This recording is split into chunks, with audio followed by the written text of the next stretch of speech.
уралдаан маань 2 өдөр үргэлжлээд маш сайхан одоо ингээ хараад өөрөө бас бага насандаа би ч өөрөө багасаа дуулах дуртай байсан. Тэгэл энэ дур сонирхолтой хөтлөгдөж өнөөдөр үрж дуучин болсон. Ардын дуучид маань бас алга болчихоогүй юм байна гэж би бас бодоо сууж байна. Тэгэхээр дүү алхахын дуучид бол үндсэн тасраагүй сайхан дуулаад явж байна л гэж бодож байна. Мартагдсан дуунуудыг бас сонгож, сурвалж ээж бас олж ирсэн дуучидаас 2 3 мартагдсан дуунууд гарч ирж байна. За тэгээ дүү халах дуугаа бас гол дуу дуулж байна. Миний хувьд бол яг өнөөдөр уралдаан маань яг утга төгөлдөр зорилго нь бас яг биелээ олж байна гэж бодож байна.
Баяндар цанаас гарсан хамгийн отхон гавьяат. Тэгээд гавьяат маань энэ жил хүүхдүүд ардын дууны наадмыг хийж байгаа бид нар баяртайгаа тэгээд бас нэлээд ач холбогдол өгч оролцож байгаа бид. За үнэхээр сайхан тэмцээн болж байна. Тэгээд Монгол ардын дууг хүүхдүүдэд зааж сургахад үнэхээр ойр байдаг юм байна гэдгийг сая энэ тэмцээнд орсноороо мэдэрч байна. Тэгээд ер нь хойштой хүүхдүүдтэй ямар ч байсан сургалтын хөтөлбөртөө байнгын Монгол ардын дуунуудаас тусгаж оруулж байвал хүүхдүүд маань илүү их ойрхон байд юм байна. Богино хугацаанд нэлээд хүүхэд нэлээд дуу өөрөө сурж хүүхдүүдэд зааж чадсандаа баяртай байна. Ардынхаа нэг богино дууг ингэж түгээж бяцхан хүүхдүүд маань ингэж дэлгэрүүлж байгаад маш их баяртай, маш зөв арга хэмжээ байна. Дуулахгүй. Дуртай юу? Дуртай. Одоо өөрөө чи яг тэмцээнд амжилт гаргаж бодож байна. Медаль авах уу? Аавна. Ямар медаль авах юм бэ? Алта. Амжилт гэсэн. Сургалтандаа болоо жоохон яраад аяасаа төрөлийн явцсан. Хөнгө алдсан юм. Тэгсэн. Чи бууж ирэн хөтлөө байгаа газар юм л шүү дээ. Яг нэг ч юм. Харин сон нэг сонин ойлмор чим шиг инэмэр чим шиг мэдрэмж төрсөн.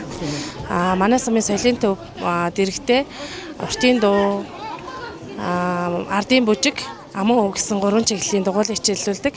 За тэгээд 2021 оноос хойш уртын дууны дугуйлан маань одоо тасралтгүй 5 жил хичээлж байна. Одоо 9 жилийн хүүхдүүд манаас анхны ардын богино дууны уралдаан маань энэ уралдаан байлаа. Тэгээд маш сайхан оролцож байна. Хүүхдүүд маань их зүйлийг сурч мэдсэн ийм сайхан өдрүүд олж өнгөрч байна.